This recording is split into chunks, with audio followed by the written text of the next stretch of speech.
వాల్మీకి మహర్షి కొరత.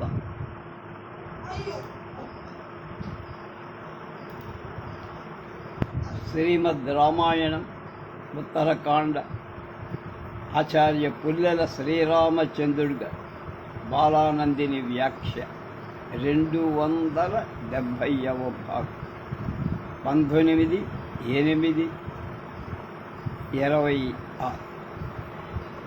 ఉత్తరకాండలో 55వ సర్గ. నిమి చక్రవర్తి వశిష్ఠుడు ఒకళ్ళనొకళ్ళు శపించుకోవడం.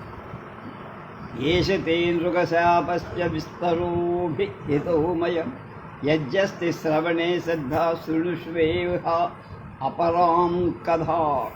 లక్ష్మణ, నృగశాపాన్ని గురించి విశేషాలు చెప్పారు. నీకు శ్రద్ధ ఉంటే ఇంకొక కథ చెబుతా విన్నాను. ఏవ ముక్తస్తు రామేణ సౌమిత్ర పునరబ్రవీతృప్తిరాశ్చర్యభూతాన కథానాం నాస్తి మే నృప. లక్ష్మణుడు రాముడి మాటలు విని, రాజా, ఆశ్చర్యకరమైన కథలు వినటంలో నాకు సంతృప్తి ఏమీ లేదు.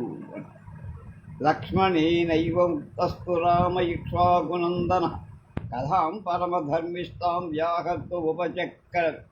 లక్ష్మణుడు ఎప్పుడైతే అలా అన్నాడు అంటే చెప్పమని, ఇక్ష్వాకు కులానికి ఆనందదాయకుడైన రాముడు బాలధర్మ సమ్మతమైన ఒక కథను, చాలా ధర్మసమ్మతమైన ఒక కథ చెప్పడం మొదలుపెట్టి, ఆసీద్రాజా నివిర్నామా ఇక్ష్వాకూణాం మహాత్మనాం పుత్రో ద్వాదశమో వీర్యే ధర్మే చ పరినిష్ఠితః. మహాత్ములైన ఇక్ష్వాకు పుత్రులలో 12వ పరాక్రమంలో ధర్మంలో స్థిరుడు అయిన నిమి అనే రాజు ఉండేవాడు. స రాజా వీర్య సంపన్న పురం దేవపురోపమం నివేశయామాస తదా అభ్యాసే గౌతమస్య తు. గొప్ప పరాక్రమం గల ఆ నిమి గౌతమ ఆశ్రమం దగ్గర దేవతాపురమైన అమరావతితో సమానమైన నగరాన్ని నిర్మించుకున్నాడు. పురస్య సుకృతం నామా వైజయంతమితి శృతం నివేశం యత్ర రాజర్షిర్నిమితి నివిశ్చక్రే మహాయశః. ఆ పట్టణానికి వైజయంతం అనే పేరు. ఆ మహాయశస్శాలి రాజర్షి అయిన నిమి ఆ నగరంలో నివాసం ఏర్పాటు చేసుకొని ఉన్నారు. తస్య బుద్ధి సముత్పన్నా నివేశసు మహాపురం అజేయం దీర్ఘసత్వేన పితు ప్రహ్లాదయన్న మనః.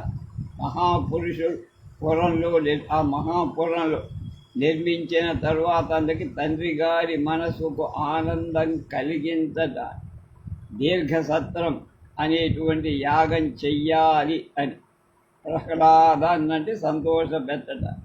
తతః పితరమామంత్య ఇక్ష్వాకుం హి మనోసుతం వశిష్ఠం వరయామాస పూర్వం బ్రహ్మర్షి సత్తమం. తర్వాత తండ్రి మరు చక్రవర్తి కుమారుడు అయిన ఇక్ష్వాకును ఆహ్వానించి ముందుగా బ్రహ్మర్షులలో ఉత్తముడైన వశిష్ఠుడిని ఋత్విక్కుగా చేశారు. అనంతరం స రాజర్షిర్నిమి ఇక్ష్వాకునందన అత్రిం అంగిరసం చైవ భృగుంచైవ తపోనిధం. తర్వాత ఇక్ష్వాకు పుత్రుడు రాజర్షి అయిన నిమి అత్రిని, అంగిరసుని, తపోనిధి అయిన భృగు మహర్షిని కూడా పిలిచాడు ఆహ్వాని. తమువాచ వశిష్ఠస్తు నిం రాజర్షిరథం కృతోహం పూర్వమింద్రేణ అంతరం ప్రతిపాలయ. వశిష్ఠుడు రాజర్షులలో శ్రేష్ఠుడైన నిమితో, నన్ను ముందుగా ఇంద్రుడు వరించి ఉన్నాడు, సమయానికి వేచి ఉండు అన్నాడు. అంటే నీకంటే ముందే నన్ను వశిష్ఠుడిని ఇంద్రుడు తెచ్చాడు, ఒక యజ్ఞమో ఏదో చెయ్యట. అనంతరం మహావిప్రో గౌతమ పర్యపూరయత్ వశిష్ఠోపి మహాతేజ ఇంద్రయజ్ఞం అధాకరోత్. గొప్ప బ్రాహ్మణుడైన గౌతముడు వశిష్ఠుడి స్థానంలో ఉండి గొప్ప తేజస్సు గల వశిష్ఠుడు ఇంద్రుడి యజ్ఞాన్ని చేశాడు. ఇంద్రుడి దగ్గరికి వెళ్ళి అక్కడ ఆయన చేశారు. నివిస్తు రాజా విప్రాంస్తాన్ సమానీయ నరాధిప అయజద్ది మవత్పాసే స్వపురస్య సమీపదం పంచవర్షసహస్రాణి రాజా దీక్షాం అధాకరోత్. నిని మహారాజు బ్రాహ్మణులను తీసుకొచ్చి హిమవత్ పర్వతం తన పురం దగ్గర యజ్ఞం చేశారు. ఆ రాజు 5000 సంవత్సరాలు ఆ యజ్ఞ దీక్ష నిర్వహించారు.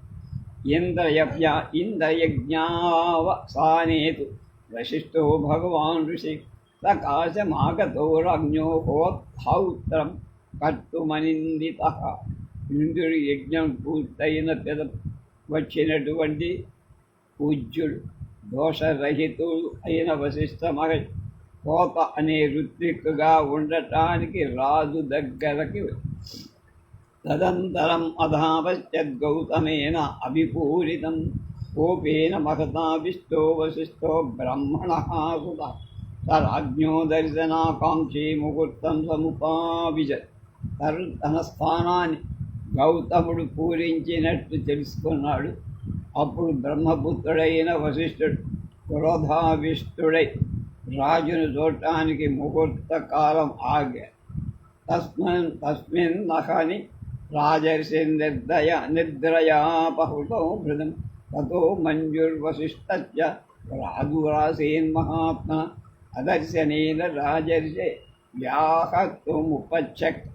ఆ రోజున రాజర్షికి చాలా నిద్ర వచ్చింది. రాజర్షి కనపడకపోవడం చేత మహాత్ముడైన వశిష్ఠుడికి కోపం. ఇలా యస్మాత్ త్వమంజం కృతవాన్ మామవజ్ఞాయ పార్థివ చేతనేవ వినా భూతో దేహాంతవ భవిష్య. రాజా, నువ్వు నన్ను అవమానం చేసి మరొకరిని నా స్థానంలో ఉంచి యజ్ఞం చేశావు. అందువలన నీ దేహం చైతన్యం లేకుండా పోగాక.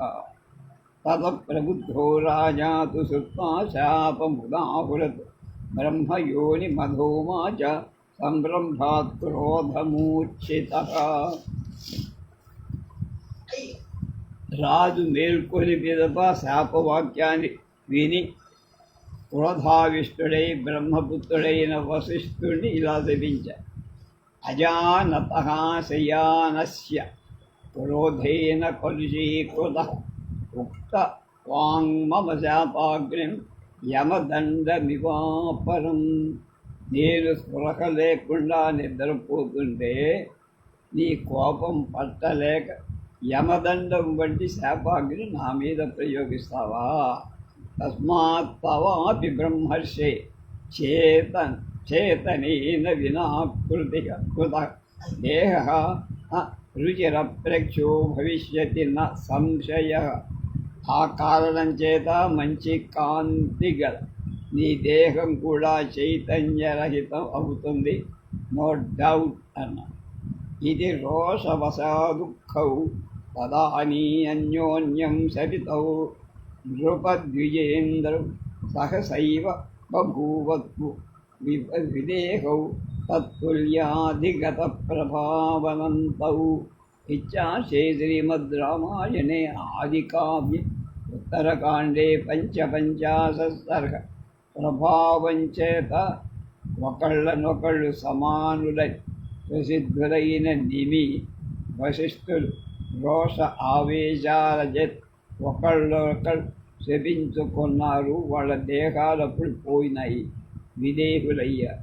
ఇది 55వ సర్గ. బ్రహ్మదేవుడు చెప్పగా వశిష్ఠుడు వరుణుని తేజస్సులో ప్రవేశించటం, వరుడు ఊర్వశి సమీపంలో ఒక కలశంలో తన రేతస్సును ఉంచడం, విత్తుడి శాపం చేత ఊర్వశి భూలోకంలో పురూరవుని దగ్గర ఉండి పుత్రుడిని పొందదు. రామస్య భాషితం దత్వా లక్ష్మణ పరవీర ఉవాచ ప్రాంజలిర్మూత్వా రాఘవం దీప్త తేజసం. శత్రువీర సంహారుడైనటువంటి లక్ష్మణుడు రాముడి మాటలు విని అంజలి ఘటించి ప్రకాశిస్తున్న తేజస్సు గల రాముడితో ఇలా అన్నారు.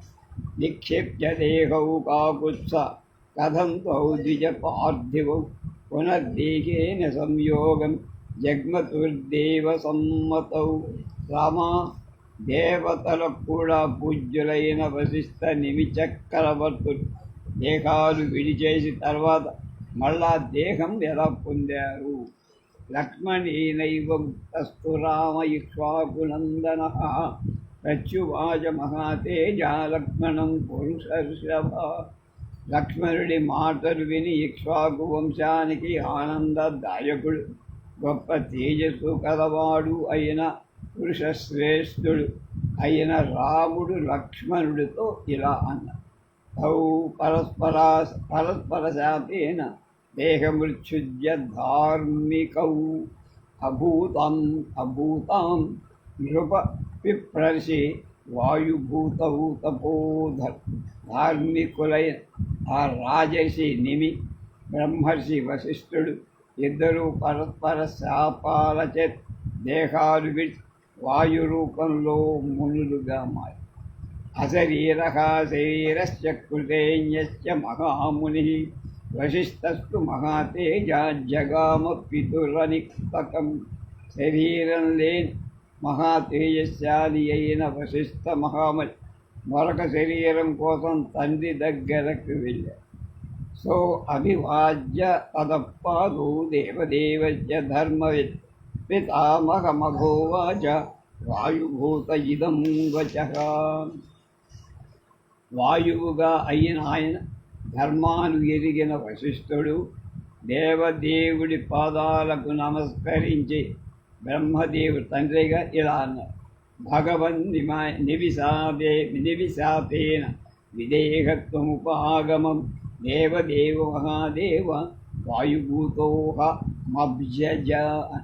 పూజ్యుడా దేవదేవ మహాదేవ అభ్యజ బ్రహ్మదేవ, నేను నిమి ఇచ్చిన శాపం వల్ల దేహాన్ని పోగొట్టుకొని వాయు రూపంలో ఉంది.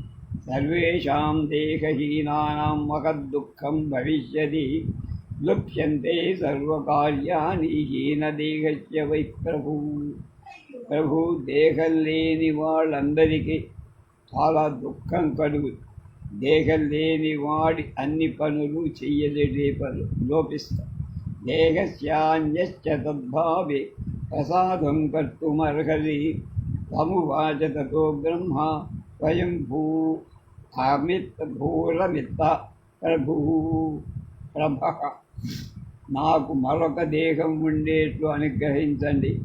అప్పుడు స్వయంగా పుట్టినవాడు సాటి లేని కాంతి గలవాడు అయిన బ్రహ్మదేవుడు ఇలా అన్నారు. మిత్రా వరుణజం తేజ అవిషం త్వం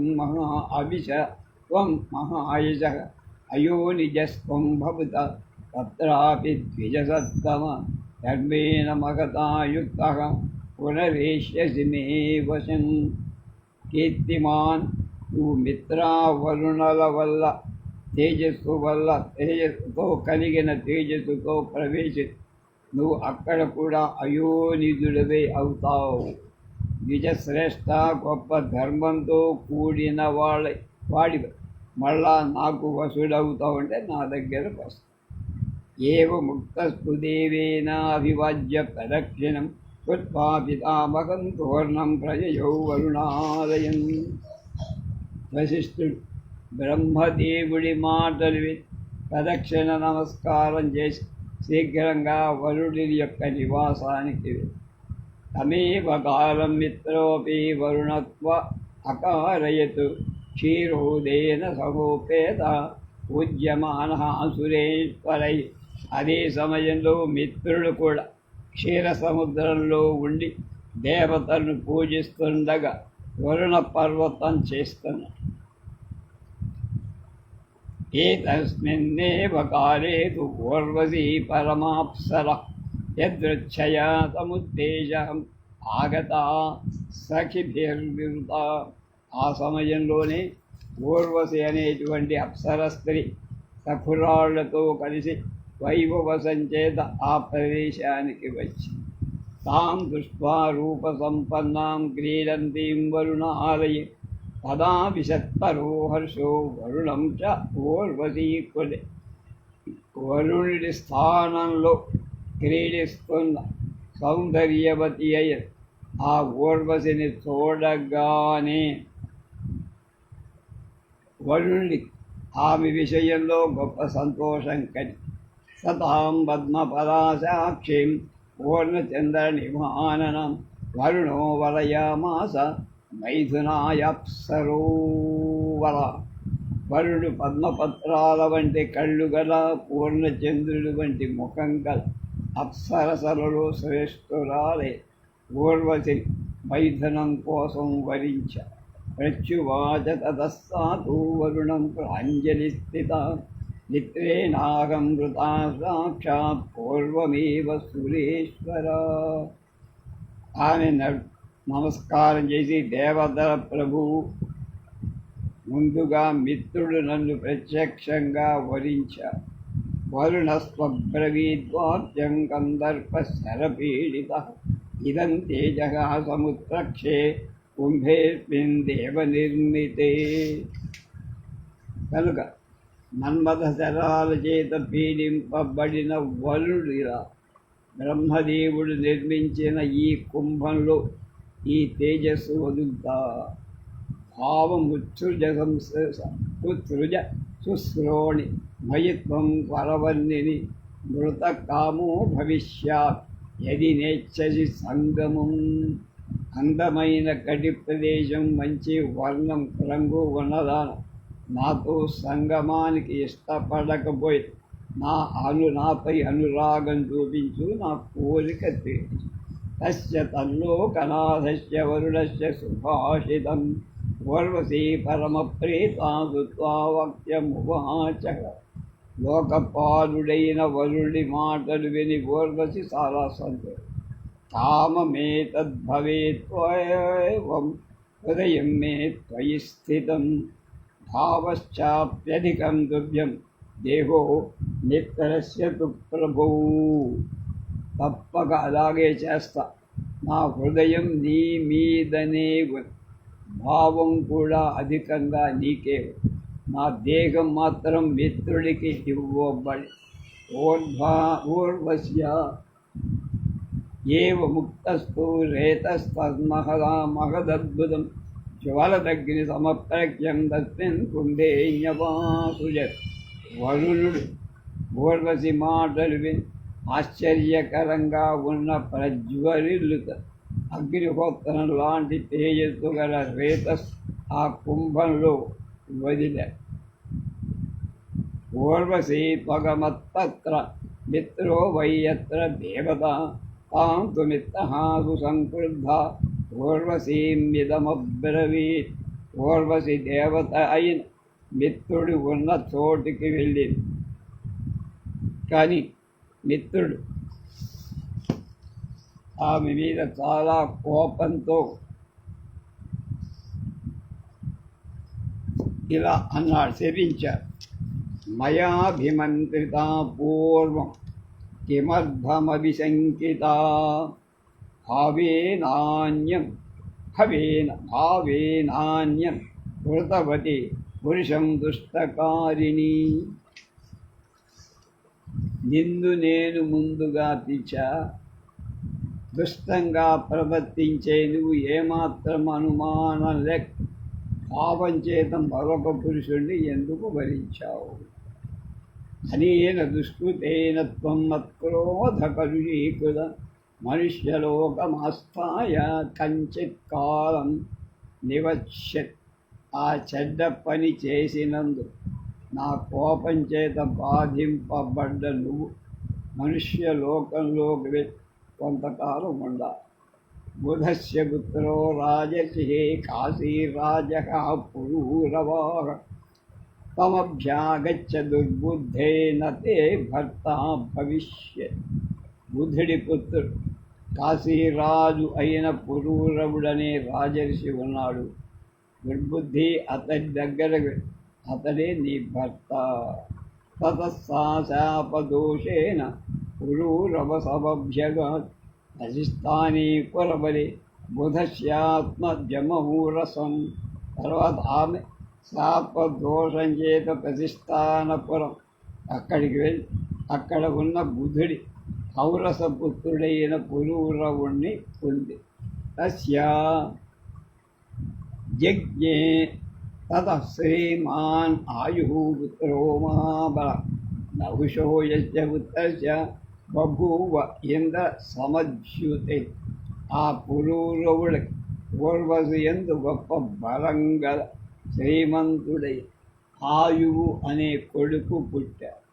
ఇంద్రుడితో సమానమైన కాంతి గల నహుషుడు అతడి వాయుపుత్రుడు నహుషుడు. వజ్రముత్సృజ్య వృత్రాయాక్రాంతేధ త్రిదివేశ్వరి శతం వర్షసహస్రాణి ఏనేంద్రత్వం ప్రశాసితం. ఇంద్రుడు వజ్రం చేత వృత్రాసురుని సంహరించాక తిరుగుతుండగా నహుషుడు 1,00,000 సంవత్సరాల కాలం ఇంద్రుడై పాలించాడు. సాతేన శాపేన జగామ భూమి తథోర్వశీ చారుదతి సునేత్ర బహూని వర్షాణ్య వసచ్చ శుభ్రు శాపక్షయాదింద్రసరో వ్యయౌ చ ఇత్యార్షే శ్రీమద్ రామాయణే ఆదికావ్యే ఉత్తరకాండే పంచాశత్ సర్గః. అందమైన దంతాలు నేత్రాలు కనుబొమ్మలు గల ఆ ఊర్వశి శాపం చేత భూలోకమే చాలా కాలం అక్కడే శాపకాలం పూర్తిగా అవగానే మళ్ళా ఇంద్ర సభ చేరింది. 56వ సర్గం. 57 వశిష్ఠుడు కొత్త దేహాన్ని పొందడం ప్రాణుల నేత్రాల మీద నివసించరు. తాం సుత్వా దివ్య సంకాశాం కథం అద్భుత దర్శనాం లక్ష్మణః పరమప్రీతో రాఘవం వాక్యమబ్రవీత్. దివ్యమైన అద్భుతమైన కథ విని లక్ష్మణుడు చాలా సంతోషించి అన్నతో ఇలా నిక్షిప్త దేహౌ కాకుత్సా కథం తౌ ద్విజపార్థివు పునర్దేశేన సంయోగం జగ్మతుర్దేవ సమ్మతౌ.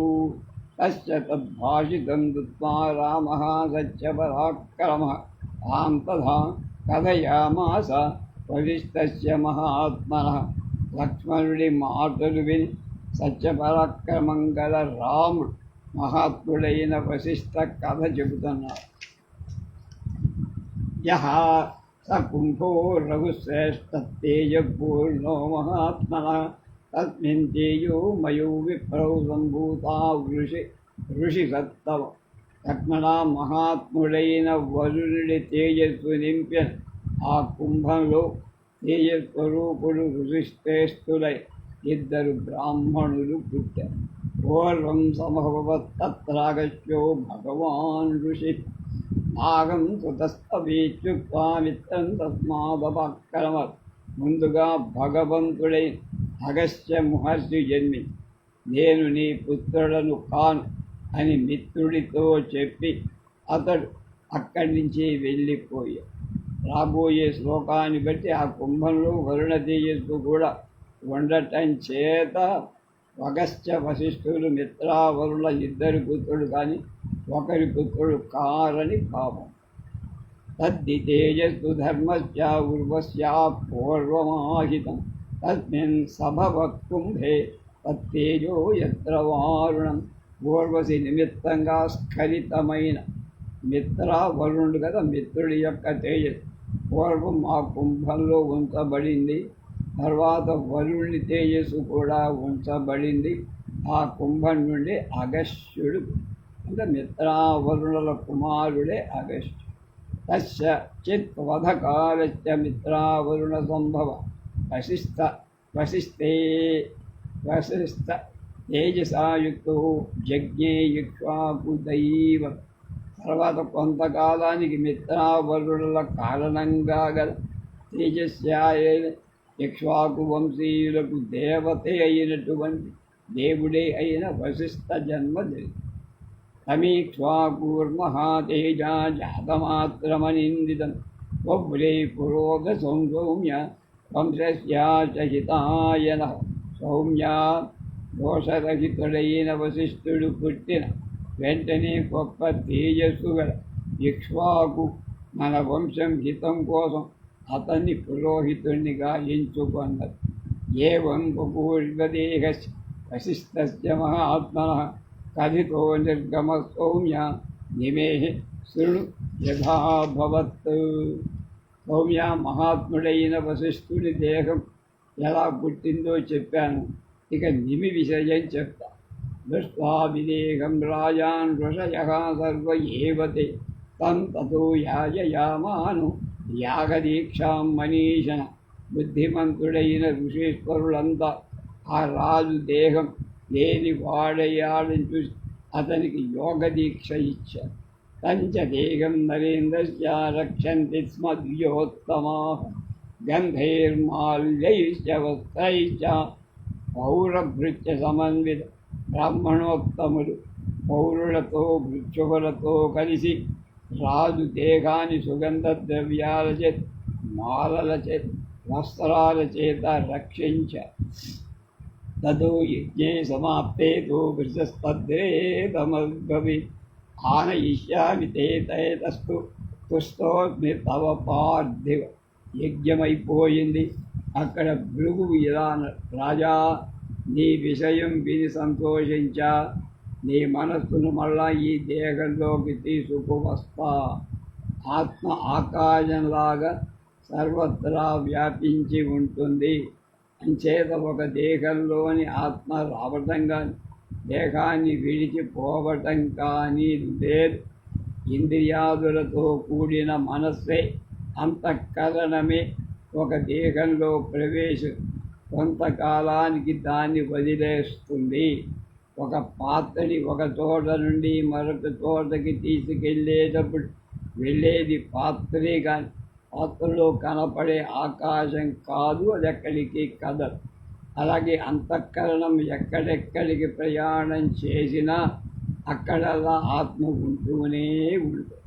ఆత్మకి కదలిక లేదు. అది అద్వైత వేదాంతాలు చెప్పే పద్ధతి. ఈ సిద్ధాంతం ప్రకారం చిత్తాన్ని దేహంలో ప్రవేశపెట్టడం అంటే ఈ దేహాన్ని విడిచిపెట్టిపోయిన చిత్తాన్ని మళ్ళా వెనక్కి తీసుకురావటం అని అర్థం. ఇతర దార్శనికుల అభిప్రాయం ప్రకారం జీవుడు వేరు. ఒక దేహంలో కొంతకాలం ఉండి దాన్ని విడిచి మరొక దేహంలోకి వెళ్తాం. అంచేత ఇక్కడ చిత్తాన్ని దేహంలో ప్రవేశపెట్టడం అంటే ఈ దేహాన్ని వదిలి విడిచిపోయిన జీవుని మళ్ళా తీసుకొచ్చి రావడం మన ఈ శ్లోకం ప్రాచ్యపతిలో లేదా.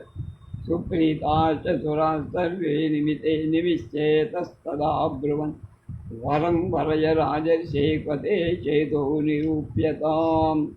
అప్పుడు దేవతలంతా చాలా సంతోషి నివిరహాజుతో ఇలా అన్నారు, రాజర్షి, మేము చాలా సంతోషించాం. నువ్వు యజ్ఞం చేశావు, వరం కోరుకో, నీ చిత్తం ఎక్కడ ఉంచాలో చెప్పు అన్న. ఏవ ముక్తస్తు సరై సర్వే నిమిశ్చేతస్తదాబ్రవి నేత్రేషు సర్వభూతానం వసేయం సరసత్తమ. కనుక దేవతల మాట విని దేవతలారా, నేను సకల ప్రాణుల నేత్రాల మీద ఉంటాను. నిమిషం, నిమి అంటే కళ్ళు రెప్పను, బాణం. మిచ్చేవ విబుధా నిమిశ్చేతస్తదా బ్రువన్ నేత్రేషు సర్వభూతానం వాయుభూతశ్చరిష్యసి. అప్పుడు దేవతలంతా తప్పక నువ్వు కోరికనట్లే నువ్వు వాయు రూపంలో ఉండి సమస్త ప్రాణుల నేత్రాలలో నివసి. కనుక చిత్తం కంటే ఆత్మశబ్దం బాగుందంటున్నారు ఆచార్యులు. తత్కృతే చ నిమిష్యంతి చక్షుంసి పృథివీపదే వాయుభూతేన చరతా విశ్రమార్థం ముహుర్ముహు. రాజా, నువ్వు వాయు రూపంలో సంచరిస్తుండ ప్రాణులన్నీ విశ్రాంతి మాటి మాటికి నీ మూలంలో నీ వల్లని నేత్రాలు మూసుకొని నువ్వు విశ్రాంతి సుఖం ఇవ్వగలవని భావమై ఉండు. నిమేషం అంటే కనురెప్పపాటు. ఈ రాజు పేరుని ఈ సంబంధాన్ని బట్టి ఈ కథ వచ్చింది. ఏవముక్త్వాదు వివిధా సర్వే జగ్ముర్యదాగతం ఋషయోపి మహాత్మాను నిమేద్వేగం సమాకర. దేవతలు అలా చెప్పి వచ్చిన దారి వెళ్ళిపో. మహాత్ములైన ఋషులు నిమి దేహాన్ని తీసుకొని వచ్చ అరణ్యం తత్ర నిక్షిప్త్యామధనం చక్రుజోజస మంత్రభూర్మయైర్మహాత్మానః పుత్రహేతోర్నిమేస్తద. మహాత్ములైన ఋషులు అప్పుడు నీవుకి కుమారుడిని పుట్టించడానికి దేహం మీద అరణి పెట్టి మంత్రాలు పఠిస్తూ హోమం చేయటం మొదలుపెట్టారు. అంటే మధించారు. అరణ్య మధ్యమానాయ ప్రాదుర్భూతో మహాతపాః మదనాన్విహిరిత్యాహ జనకో భవేత్.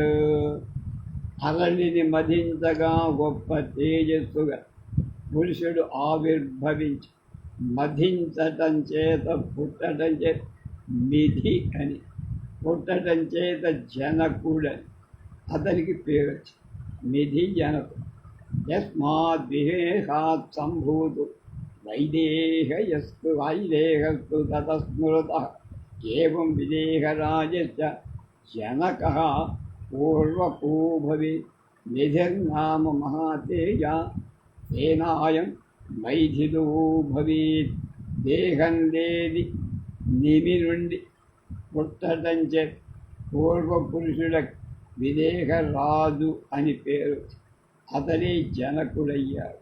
గొప్ప పరాక్రమం గల అతని ఉన్న మిథి అనే ప్రసిద్ధిని బట్టి మిథిలా నగరమైంది అతను ఉన్న నగరం. ఇది సర్వవశేషోతో మయా కథితం సంభవ కారణం తు సౌమ్య నృపపుంగవ శాపజం ద్విజన్వ ద్విజశాపాచ్చ యదద్భుతం నృపస్య. శ్రీమద్ రామాయణే ఆదికావ్యే ఉత్తరకాండే సప్తపంచాశత్ సర్గः.